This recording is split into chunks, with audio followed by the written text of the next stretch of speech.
तो आज की जो वीडियो है इस वीडियो में हम देखने वाले हैं जो आपका सब्जेक्ट है यहाँ पे बीफार्म थर्ड सेमेस्टर में फार्मास्यूटिकल इंजीनियरिंग, उसके इंपॉर्टेंट क्वेश्चन हम यहाँ पे देखने वाले हैं। तो यहाँ पे देखिए स्टार्टिंग से लेके जो आपकी यूनिट है, unit number first, second, third, fourth, fifth, यानी कि सभी को हम यहाँ पे उनके इंपॉर्टेंट क्वेश्चंस को हम यहाँ पे कवर करेंगे। ये जो क्वेश्चन है कुछ इस तरीके से रहेंगे कि अगर आप इनको पढ़ करके चले जाते हैं, ये 2 वीडियोज़ में केवल हम कवर करेंगे।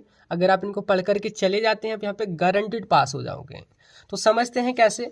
तो यहाँ पे देखिए आप वीडियो को एंड तक देखते रहना ताकि मैं आपको ये समझा सकूँ कि क्वेश्चन किस तरीके से बनेंगे और आपने उनको किस तरीके से सॉल्व करना है। तो यहाँ पे देखिए 3 पॉइंट काफ़ी इंपॉर्टेंट, आप ध्यान से सुन लेना। पहला है कि जो क्वेश्चन है वो हमने इस तरीके से कवर करे हैं ताकि जो आपका लेंथी सिलेबस है ना वो कम टाइम में यहाँ पे कवर हो जाए, है ना। सेकंड की here the both short and long important question है, मतलब यहाँ पे शॉर्ट भी रहेंगे क्वेश्चन, लॉन्ग भी रहेंगे, मतलब जैसे आपके फाइनल एग्जामिनेशन में पूछे जाते हैं। बस आपने इनको पढ़ करके चले जाना है, आप यहाँ पे पास हो जाएंगे। नेक्स्ट है हेयर मोस्ट ऑफ द जो क्वेश्चंस हैं वो हमने प्रीवियस क्वेश्चन बेसिस पे सेलेक्ट किए हैं। पांचों की पांचों जो यूनिट्स हैं उनसे यहाँ पे टोटल आपके 33 क्वेश्चन यानी कि 33 क्वेश्चन हैं जो कि हम 2 वीडियोज़ में कवर करेंगे, पार्ट 1 एंड पार्ट 2।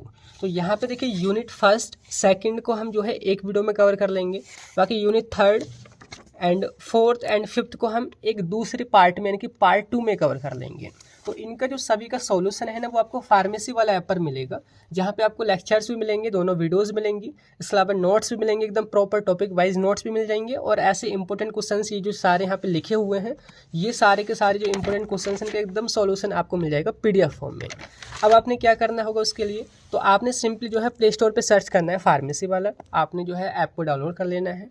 डाउनलोड जब आप कर लोगे ना, रजिस्टर करने के बाद या लॉगिन करने के बाद आपको ना बीफार्म का सेक्शन नज़र आएगा, उस पर आपने क्लिक करना है। देन उसके बाद जो है आपको कई सारे सेमेस्टर्स दिखेंगे, उसमें से आपने थर्ड सेमेस्टर पे जाना है। जैसे आप उस पर क्लिक करोगे ना आपको कई सारा सब्जेक्ट वाइज आपको कंटेंट नज़र आएगा, जिसमें जो है आपके अलग अलग जो भी सब्जेक्ट हैं, इसके POC है, फार्मास्टिक्स है, फिजिकल फार्मास्टिक्स या माइक्रोबायोलॉजी या इंजीनियरिंग, इस तरीके से दिखेगा। और यही जो चीज़ है आपको सबसे ऊपर एक कॉम्बो में भी दिखेगी। कॉम्बो मतलब एक ऐसा बैच है जिसमें जो पाँचों के पाँचों जो आपके सब्जेक्ट हैं, ह्यूमन वैल्यू भी इंक्लूड करके, उसमें सारी की वीडियोज़ वगैरह, इंपॉर्टेंट क्वेश्चंस और उनका वही सॉल्यूशन वगैरह PDF फॉर्म में और प्रॉपर टॉपिक वाइज नोट्स सभी आपको एक ही साथ मिल जाएंगे।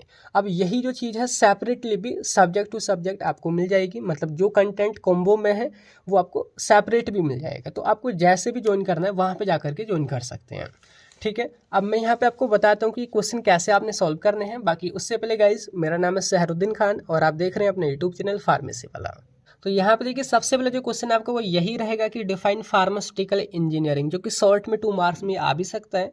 तो फार्मास्यूटिकल इंजीनियरिंग आखिर ये सब्जेक्ट क्या है, आप इसको यहाँ पे क्यों पढ़ रहे हैं, क्या ज़रूरत है इस सब्जेक्ट को पढ़ने की। अगर आपको ये चीज़ें क्लियर हो गई तो आपको सारा कुछ ईजी हो जाएगा। तो पहले हम यही समझेंगे फार्मास्यूटिकल इंजीनियरिंग। अगर आपको इसका PV नहीं पता होगा ना तब भी आप उस वीडियो को देखेंगे, तब सारी चीज़ आपको क्लियर हो जाएंगी, ठीक है। एकदम जिसने कुछ भी नहीं पढ़ा है ना वो कह रहा है भाई मैं एग्जाम देने जा रहा हूँ, तो आप इन 2 वीडियोस को कवर कर लो, आप गारंटीड पास हो जाओगे, ठीक है। तो पहला क्वेश्चन ये हो गया जो कि 2 मार्क्स में रहेगा, यहाँ पे इनके मार्क्स लिखे हुए हैं, यहाँ पे यूनिट वाइज लिखा हुआ है। दूसरा है define manometer and give its type. Manometer क्या होता है उसके टाइप आपने बताने हैं, शॉर्ट में क्वेश्चन बनता है। नेक्स्ट यहाँ पे रिनोल्ड नंबर क्या होता है, उसका सिग्निफिकेंस। ये रिनोल्ड नंबर एक साइंटिस्ट का नेम है रिनोल्ड, उन्होंने दिया था और उसका कुछ यूज़ भी होता है। तो ये 2 मार्क्स में क्वेश्चन आपका यहाँ पे बनता है, ठीक है। इसके बाद देखिए नेक्स्ट में जो क्वेश्चन बनता है वो आपका लॉन्ग क्वेश्चन बनता है, वो है explain the principle construction and working of orifice meter और वेंचुरी मीटर, जो कि 7 मार्क्स में क्वेश्चन आपका आता है। तो यहाँ पे आपके सिलेबस में है ऑरिफिस मीटर या तो वेंचुरी मीटर, इनमें से कोई एक आता है।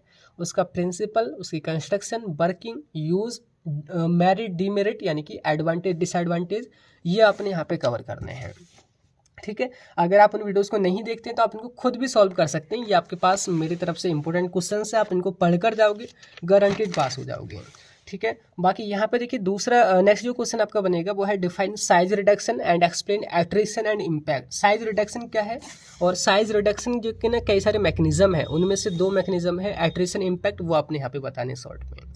फिर नेक्स्ट क्वेश्चन आपको बनता है यहाँ पे write the construction principle working uses merit demerit of wall mill या फिर आपका हैमर मिल, जो कि 10 मार्क्स में क्वेश्चन आता है। तो यहाँ पे है देखिए आपका साइज रिडक्शन में वॉल मिल और हैमर मिल। तो हैमर मिल वॉल मिल कोई एक ही आता है, मोस्टली वॉल मिल यहाँ पे आ जाता है, पर मैं रिकमेंड करूँगा दोनों ही आप पढ़ कर जाएँ। तो पहले वॉल मिल को समझने से पहले आपने साइज रिडक्शन को थोड़े से डिफाइन कर देना है ताकि 10 मार्क्स अकॉर्डिंग कंटेंट आप बढ़ाएं। फिर उसके ऑब्जेक्टिव भी लिख देने हैं। देन वॉल मिल क्या है, उसका कंस्ट्रक्शन, उसकी प्रिंसिपल, वर्किंग, यूज़, ये सारी चीज़ें आपने बतानी है। देखिए आप यहाँ पे कंटेंट पर जाना, पेज भरने पर नहीं जाना। कंटेंट छोटा रहे पर एकदम वो सारी चीज़ें जो पूछी गई हैं वो सारा एक्सप्लेन करे, वो आपके लिए इनफ रहेगा। ठीक है। नेक्स्ट है define size separation and give its objective and to mechanism. Size separation क्या है और उसको यहाँ पे ऑब्जेक्टिव आपने बताने हैं और उसके 2 मैकेनिज्म यहाँ पे बता देने हैं। ठीक है। अब इस यूनिट से लास्ट में क्वेश्चन बनता है कि शीव सेकर और यहाँ पे साइक्लोन सेपरेटर, इनमें से कोई एक आता है, उनकी प्रिंसिपल, कंस्ट्रक्शन, वर्किंग, यूजेस वगैरह आपने यहाँ पे कवर करने हैं। तो कुछ इस तरीके से आपके यहाँ पे यूनिट फर्स्ट कवर होगी, इन क्वेश्चंस को आप सॉल्व करना। ठीक है। बाकी नेक्स्ट में जो यूनिट सेकंड स्टार्ट होगी उसमें जो पहला क्वेश्चन है वो है define heat transfer and explain conduction, convection and radiation with example, जो कि हीट ट्रांसफर के ये मैकेनिज्म होते हैं। शॉर्ट में पूछा जाता है heat transfer, conduction, convection, radiation, आप इनको सॉल्व करना। ठीक है। नेक्स्ट में क्वेश्चन बनता है यहाँ पे फोरियर्स लॉ के ऊपर। तो यहाँ पे है state and explain the Fourier's law of heat transfer. Fourier's का ये लॉ क्या होता है, 2 मार्क्स में आपने कवर करना है। फिर नेक्स्ट में जो क्वेश्चन बनेगा ना इस यूनिट से, वो लॉन्ग क्वेश्चन बनेगा। वो है कि shell and tube heat exchanger जो है उसका लेवल डायग्राम बनाइए, कंस्ट्रक्शन और वर्किंग आपने यहाँ पे एक्सप्लेन करनी है। तो यहाँ पे हीट इंटरचेंजर और हीट एक्सचेंजर कवर करा रखे हैं सिलेबस में। तो हीट एक्सचेंजर जो है कई टाइप के होते हैं, तो उनमें से एक है शेल एंड ट्यूब, तो उसको आपने यहाँ पे डिटेल में लेकर जाना है। ठीक है। इसके बाद देखिए नेक्स्ट में जो क्वेश्चन है वो है define evaporation and right it's objective and factors affecting evaporation, जो कि 7 या फिर 10 मार्क्स में क्वेश्चन आपका रहेगा। यहाँ पे है इवेपोरेशन, उसके ऑब्जेक्टिव, एप्लीकेशन भी आपको देखना, साथ में फैक्टर कौन कौन से इन्फ्लुएंस करते हैं इवेपोरेशन को, वो आपने यहाँ पे कवर करना है। ठीक है। Next question, give the difference between evaporation, distillation and drying. इन तीनों में डिफरेंस आ जाता है कि इवेपोरेशन और ड्राइंग में क्या डिफरेंस है, या डिस्टिलेशन और ड्राइंग में क्या डिफरेंस है। तो ये चीज़ें भी आपको क्लियर होनी चाहिए। तो ये भी इसी में है, इवेपोरेशन, डिस्टिलेशन और ड्राइंग। ठीक है, मैंने इसको सॉल्व करा रखा है। एंड इसके बाद देखिए नेक्स्ट क्वेश्चन यहाँ पे कि फोर्स सर्कुलेशन इवेपोरेटर या फिर मल्टीपल इफेक्ट इवेपोरेटर पूछ लिया जाता है। तो उनकी कंस्ट्रक्शन, वर्किंग, यूजेस वगैरह आपने बताने हैं। एंड स्पेशली अगर मल्टीपल इफेक्ट इवेपोरेटर आता है तो उसकी इकोनॉमी भी आपने समझानी है। तो यहाँ पे देखिए आपके सिलेबस में है इवेपोरेशन के अंदर, यहाँ पे है फोर्स सर्कुलेशन इवेपोरेटर, या तो ये क्वेश्चन आता है, या फिर मल्टीपल इफेक्ट इवेपोरेटर और उसकी इकोनॉमी। तो ये जो है क्वेश्चन आपका बनता है, तो आप इनको जो है यहाँ पे जरूर से कवर करके जाना। नेक्स्ट है define molecular distillation and steam distillation. तो ये जो क्वेश्चन है 2 मार्क्स में आ जाता है, मोलिकुलर और स्टीम डिस्टिलेशन, जो कि यहाँ पे है स्टीम डिस्टिलेशन, मोलिकुलर डिस्टिलेशन, ये आप कवर कर लेना। फिर नेक्स्ट क्वेश्चन कि आपका फ्लैश डिस्टिलेशन और स्टीम डिस्टिलेशन को कवर करिए डिटेल में 7 मार्क्स में। जैसे कि इनकी आपने मैथडोलॉजी बतानी है, किस किस की, फ्लैश डिस्टिलेशन और यहाँ पे आपका स्टीम डिस्टिलेशन। तो मैथडोलॉजी क्या है, प्रिंसिपल क्या है, डेफिनेशन क्या है, ये आपने डिटेल में कवर करना है। तो ये आपके यहाँ पे यूनिट सेकंड कवर होती है। फिर इसके बाद यूनिट थर्ड रहेगी, वो ड्राइंग है और इसमें मिक्सिंग है। तो पहला क्वेश्चन रहेगा कि भाई ड्राइंग क्या होती है, उसका मैकेनिज्म बताइए और उसको ऑब्जेक्टिव भी आपने बताने हैं। तो ये जो है पहला क्वेश्चन आपका यहाँ पे कवर हो गया।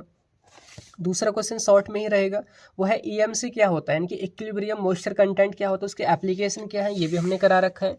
तो इक्विलिब्रियम मॉइस्चर कंटेंट ये आप यहाँ पे कवर कर लेंगे उसके एप्लीकेशन के साथ में। फिर यहाँ पे जो रहेगा एक लॉन्ग क्वेश्चन आएगा, वो जो लॉन्ग क्वेश्चन है, सॉरी उससे पहले एक शॉर्ट क्वेश्चन और है, वो है कि भाई ट्रे ड्रायर और वैक्यूम ड्रायर का प्रिंसिपल कई बार आ जाता है। ट्रे ड्रायर ये एक मशीन होती है, ट्रे ड्रायर, और ये वैक्यूम ड्रायर, स्प्रे ड्रायर, कई सारे हैं। तो वैक्यूम ड्रायर और ट्रे ड्रायर का प्रिंसिपल की किस सिद्धांत पे वो काम करते हैं, वो आपने शॉर्ट में कवर करना है। ठीक है। फिर लॉन्ग क्वेश्चन आता है कि ये जो फ्रीज ड्रायर जो होता है और एफवीडी यानी कि फ्लूइडाइज वेट ड्रायर जो होता है, उसको आपने डिटेल में कवर करना है। Fluidise wet dryer and freeze dryer 7 या 10 मार्क्स में, उसकी principle, construction, working, use, advantage, disadvantage, कोई भी एक इनमें से आएगा। ठीक है, फ्रीज या फिर आपका एफवीडी। ओके। नेक्स्ट है आपका कि भाई मिक्सिंग और ब्लेंडिंग में क्या अंतर होता है, शॉर्ट में बताइए। तो मिक्सिंग और ब्लेंडिंग आप यहाँ पे नेक्स्ट चैप्टर रहेगा मिक्सिंग, तो मिक्सिंग एंड ब्लेंडिंग भी एक चीज़ होती है। तो मिक्सिंग ब्लेंडिंग मैंने कवर करा रखा है, वो आप देख लेना। नेक्स्ट है कि भाई डिफ्रेंशिएट कीजिए सॉलिड एंड लिक्विड मिक्सिंग में, और फिर इनका मैकेनिज्म भी बताना है कि सॉलिड मिक्सिंग का मैकेनिज्म क्या है, लिक्विड मिक्सिंग का मैकेनिज्म क्या है। 7 या 10 मार्क्स में क्वेश्चन आता है। तो यहाँ पे है differentiate between solid and liquid mixing and mechanism of solid mixing and liquid mixing. तो ये आपने यहाँ पे डिटेल में कवर करना है। फिर इसके बाद यहाँ पे दो मशीन, एक है ट्विन सेल ब्लेंडर, एक है सिग्मा ब्लेड मिक्सचर, कोई भी एक आती है उसका प्रिंसिपल, उसकी construction, working, use, merit, demerit 7 marks में आपने ये कवर करना है। ठीक है, जो स्टूडेंट कहते हैं कि भाई इंजीनियरिंग टफ है वो आप इस तरीके से कवर करके जाओ, अगर आप गारंटीड पास ना हो तो तब बोलना। यहाँ पे है एक आपका सिग्मा ब्लेड मिक्सचर और एक है ट्विन सेल ब्लेंडर, ये आपने कवर करना है। फिर आपके यहाँ पे 4th यूनिट स्टार्ट होगी जिसमें फिल्ट्रेशन और सेंट्रीफ्यूगेशन है। तो पहला क्वेश्चन फिल्ट्रेशन से बनता है कि भाई फिल्ट्रेशन क्या होता है, उसके ऑब्जेक्टिव बताइए, थ्योरी बताइए और उनके फैक्टर कौन कौन से अफेक्ट करते हैं। यहाँ पे सारी चीज़ objective, application, theory, factor influencing सारा कुछ यहाँ पे कवर हो जाएगा। ठीक है, फिर है कि भाई कुछ टर्म होती हैं जैसे filter medium, filter aid, filtrate, filter cake, ये क्या क्या है कई बार शॉर्ट में आ जाती हैं, तो ये आप इसमें कवर कर लेना। फिर यहाँ पे आपका आता है कुछ मशीन, मतलब फिल्ट्रेशन से रिलेटेड, या तो फिल्टर लीफ, या तो रोटरी ड्रम फिल्टर, या फिर मेटा फिल्टर, कोई एक इनमें से आएगा, या फिर कई बार ना दो भी पूछ ले जाते हैं एक साथ में ही। 7 मार्क्स में क्वेश्चन आएगा कि भाई उसका principle, construction, working, uses, merit, demerit, इसका रोटरी ड्रम का, मेटा का और फिल्टर लीफ का आप देख लेना, जो कि मैंने यहाँ पे सब करा रखा है। ठीक है, नेक्स्ट भाई सेंट्रीफ्यूगेशन क्या है, उसकी ऑब्जेक्टिव, उसकी थ्योरी या प्रिंसिपल और एप्लीकेशन आपने बताने, कई बार शॉर्ट में भी आता है और कई बार लॉन्ग में भी क्वेश्चन बनता है। तो सेंट्रीफ्यूगेशन इसमें नेक्स्ट चैप्टर है, यहाँ पे उसके ऑब्जेक्टिव, प्रिंसिपल, एप्लीकेशन आपने कवर कर लेने हैं। ठीक है, फिर इसके बाद देखिए एक और लॉन्ग क्वेश्चन आता है कि भाई यहाँ पे perforated basket centrifuge and non perforated basket centrifuge, कोई एक आता है देखिए, है ना, आप ध्यान रखना दोनों ही कवर करके आपने जाने हैं। 7 मार्क्स में क्वेश्चन आएगा, या तो परफोरेटेड यानी कि छेददार वास्केट सेंट्रीफ्यूज, या बिना छेद वाला वास्केट सेंट्रीफ्यूज, उसका प्रिंसिपल, कंस्ट्रक्शन, वर्किंग सारा कुछ कवर करके जाना है। ठीक है, लास्ट में एक शॉर्ट में एक और क्वेश्चन बनेगा, सुपर सेंट्रीफ्यूज का यूज़ क्या है, तो मैंने ये भी लिखा है कि right the use of super centrifuge, तो ये आप यहाँ पे देख लेना। ठीक, सब कवर करा रखा है। बाकी लास्ट में जो यूनिट 5th है ना आपकी, इसमें से जो है एक अलग चैप्टर है आपका, जहाँ पे आप पढ़ोगे कि भाई जो फार्मा इंडस्ट्री जो होती है वहाँ पे प्लांट वगैरह, प्लांट मतलब पेड़ पौधे नहीं बल्कि फैक्ट्री, यानी कि इंडस्ट्री में प्लांट वगैरह कैसे बनती है, फैक्ट्री के लिए कौन सा मटेरियल सेलेक्ट करना है। तो पहला क्वेश्चन वही है कि explain various factors affecting material selection for pharmaceutical plant construction. अगर आप फार्मास्यूटिकल प्लांट बना रहे हैं इंडस्ट्री में, उसको कंस्ट्रक्ट कर रहे हैं, तो कौन सा मटेरियल सेलेक्ट करोगे, कौन कौन से फैक्टर अफेक्ट करेंगे। 7 या 10 मार्क्स में इस यूनिट से क्वेश्चन बनता है। जैसे यहाँ पे लिखा है ये factor affecting during material selected for pharmaceutical plant, ये टॉपिक आपका पूरा यहाँ पे कवर होता है। ठीक, नेक्स्ट क्वेश्चन की भाई define corrosion and write their types with their methods to prevent corrosion, मतलब जो जंग जो लगती है ना, लोहे पे आपने देखा होगा ना जंग लग जाती है, तो जंग जो होती है वो क्या होती है, कितने टाइप की होती है, कैसे जंग लगने को रोक सकते हैं मटेरियल पे, तो ये शॉर्ट में भी और 7 मार्क्स में भी क्वेश्चन बनता है। तो यहाँ पे जो है वही है theories of corrosion, types of corrosion and prevention वगैरह, ये सारी चीज़ें आपने यहाँ पे देख लेनी है। ठीक, फिर इसके बाद देखिए next question define ferrous and non ferrous metals with example. Ferrous and non ferrous metals क्या होते हैं, एग्जांपल के साथ में आपने कवर करना है, ये भी आपके सिलेबस में है।